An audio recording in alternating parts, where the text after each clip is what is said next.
The pro-crime convicted felon president of the United States, Kankles McTaco Tits, who we will refer to as Kanks throughout the rest of this episode for expediency and spite, had a little press conference yesterday with the Alabama delegation of the KKK. No, I'm sorry. I got that wrong. They weren't the KKK. They were just Alabama politicians, AKA crusty, racist white people. But Peter Doocy from Fox News asked Kanks about the rumors that were floating around that he was dead. And I want you guys to watch his reaction. I never see anything other than petty emotion in this man. But when Peter asks him this, I see pain, self-reflection, and like, oh shit, everybody knows what the doctors have told me. I want you guys to really study Kanks. Play the clip. Completely different, but about a big viral social media trend over the weekend. How did you find out over the weekend that you were dead? You see that? No. People didn't see you for a couple days. 1.3 million user engagements as of Saturday morning about your demise. Really? I didn't see that. You know, I have heard it's sort of crazy, but last week I did. So, first of all, you saw the reaction of the guys behind him. They were all smiling and laughing and shaking their heads. But Kanks, it was like, oh shit, they know. And it reminds me of when Obama, during that White House press corps meeting, calls out Donald Trump and the reaction he had in the audience. I haven't seen him with that face since that moment where he's truly getting called out for something by Fox of all people. And that was just a completely different reaction from him than what I expected. It wasn't the fake news media, Russia, 60 Minutes is editing me, all of his, ridiculous grievances. He looked hurt. He did. He looked like his feelings were hurt. And I couldn't help but notice that J.D. Vance was smiling from ear to ear. I mean, I wouldn't be surprised if he got a little, in his growing, and got a little excited thinking that Donald Trump had died. But here's the thing about Donald Trump. One thing we have continued to say is, I think they tell him he has 90% approval ratings. So he says, okay, they don't tell him about what policy is. So he's sitting there. Nobody told him people thought he was dead. And then he has his feelings hurt. The first show of true emotion in 10, 15 years. Yeah, I think he was hurt. And I just go back to that Fox News interview where he says, I'm trying to get into heaven. They say I'm not doing well. And then, of course, now he's grifting off of his supporters. Yes. I'm trying to get into heaven. Send me $15. I mean, it's just insane. But I think he has been told by the physicians, the bruising on the hands, the swollen hands, the kanks, the dementia. It was a few years ago that he was going out of his way to say man, woman, camera, and TV. And I passed cognitive tests left and right. Hey, Hannibal Lecter. He's just absolutely insane. But look at his hands yesterday. Okay, so we have the bruise that everybody's seen.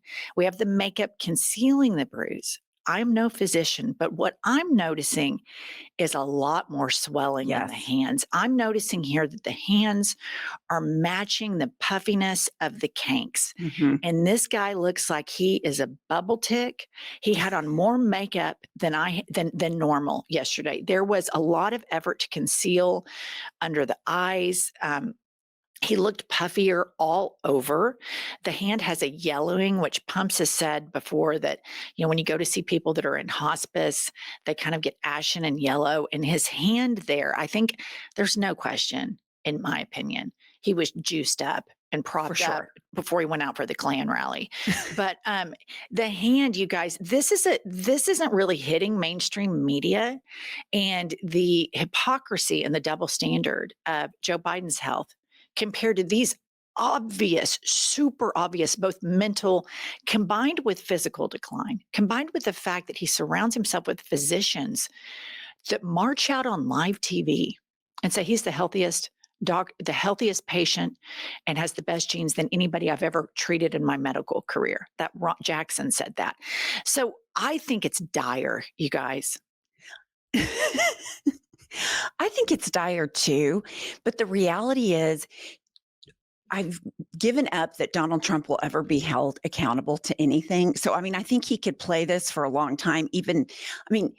Not saying he can divide death. I'm not, but he tends to never be held accountable for anything. And so it's just hard for me to believe, like, he skirted around COVID, like almost died from COVID, made a full recovery. I mean, obviously his brain's different, but I think the stories of him dying are somewhat overblown. I mean, I'm hopeful, but yeah, the happiest person in that room talking about death was JD Vance Lil by Smokey. far. Lil Smokey was elated. Okay. So we have this frail senior citizen, demented, decrepit president. And if Peter Doocy asking him about these rumors that he had died over the weekend hurt his feelings, the rest of this week is going to be absolutely devastating for him. He is going to get plowed over. And let me paint the picture of what's going to happen today. You have Epstein survivors, women that were raped when they were teenagers, recruited by Ghislaine Maxwell, and exploited and raped by Ghislaine Maxwell and Jeffrey Epstein. And Trump, Kanks, and all of his sycophants, Moses Mike Johnson, the big Christian, is they're going to great lengths to cover this up. Of course, Trump has rolled out his default setting, Epstein hoax. Meanwhile, like day 2 of his presidency, they passed out Epstein binders, but of course, nobody calls him out for this hypocrisy. Well, Nancy Mace, who is, I mean, crazier than a shithouse rat, she was in behind closed doors with these Epstein rape survivors, and put up this tweet first, Kylie. Republican Representative Nancy Mace just defied Trump and signed the Massey Kana petition to release the full Epstein files after she suffered a panic attack and ran out of a meeting with Epstein's victims in tears. Survivors are speaking. Trump's cover-up is collapsing. Play the clip of bully, transphobe, Nancy Mace, an absolute wreck after hearing from these survivors.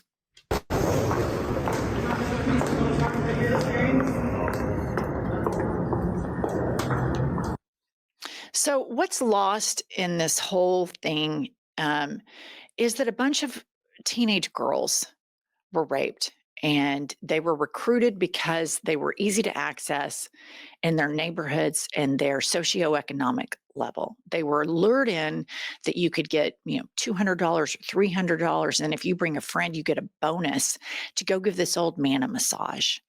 And it was a network, much like a Ponzi scheme, but with human beings, with trafficking women. And they're all still here. Their stories remain. Jeffrey Epstein is dead, but their pain, and they have survived, and they are speaking out, and they're not going anywhere. These women were traumatized over a number of years. Ghislaine Maxwell was recruiting, also participating in.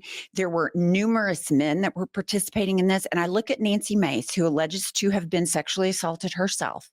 So I am happy to see, despite her craziness, she has a human component, and that touched her. And I look at all of these members of Congress who are going to hear from these women, for example, a Mike Johnson, and then continue to cover up for Donald Trump. The rot will be on full display. It's easy to minimize somebody through the internet. It's easy to bully people that you don't see their face. But when you see the face of the survivors, how they were trafficked, how they were traumatized, if you can look at that and still say, I'm all in on covering up for Donald Trump, that is a special kind of evil and cravenness. And we're getting ready to find out who has it in Congress. All right, let's play a clip of the survivors and their intentions moving forward to make sure that this is not covered up. What would you say to the Department of Justice as they were pursuing these conversations with her? They have emails, they have flight logs, they have a list they've compiled, right? And I feel like if they're not going to release this list to the public that everybody wants to see, we want to know who it is. A lot of us survivors know. We've been compiling lists of our own, and we have so many other survivors. Please come forward, and we'll compile our own list and seek justice for, on our own. I mean, I think. So Pam Bondi, Kanks, Lil Smokey, and all of the others, Moses Mike, you can hide it all you want to, but these survivors remain. And we still have the First Amendment, and they're compiling their own list, and they will release it. So all you're doing now is just rearranging the deck chairs on the Titanic, and this will all come to light, and it will all be exposed. And there's no question in my mind that Kanks is cankles deep in this Epstein mess. All right, that's all we have. Tune in later for more news. It's going to be breaking quickly today with all of this Epstein stuff. Please, a great way to support Pumps and Me is to buy our book. It was the summer's hottest read. Now we've moved into the it book of fall. Life is a Lazy Susan of shit sandwiches, co-authored by Pumps and Me. One could argue it is a manifesto. All right, we'll see you all later.